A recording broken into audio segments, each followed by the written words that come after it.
Hi friends, டே 5ல் வந்து என்ன படிக்கலாம்னு பார்க்கலாம். தமிழ் வந்து 6th ஸ்டாண்டர்டில் L5, பாலிட்டியில் வந்து அரசியலமைப்பில் வந்து குடியுரிமை, டைமண்ட் ஒர்க்கில் டே 4ல் ப்ரீவியஸ் இயர் கொஷின் பார்த்தோம்னா அதே மாதிரி டே 5லையும் ப்ரீவியஸ் இயர் கொஷின். சிந்து சமவெளி நாகரிகம் வந்து 11th standard. Already 6th 9th பார்த்துட்டோமா, இப்போ 11th ஸ்டாண்டர்ட்.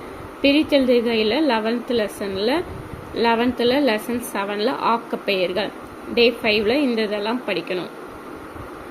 அதுக்கப்புறம் ரிவிஷன் வந்து 147 மெத்தடில் படிக்கணுமா. அப்போ 5th டேயில் வந்து டே 2nd டே 2ஓட ரிவிஷனும் சேர்த்து பார்க்கணுமா. தமிழில் 6th ஸ்டாண்டர்ட் L2வும், இந்திய அரசமைப்பின் தோற்றமும் டைமண்ட் ஒர்க்கும் 7th ஸ்டாண்டர்டில்.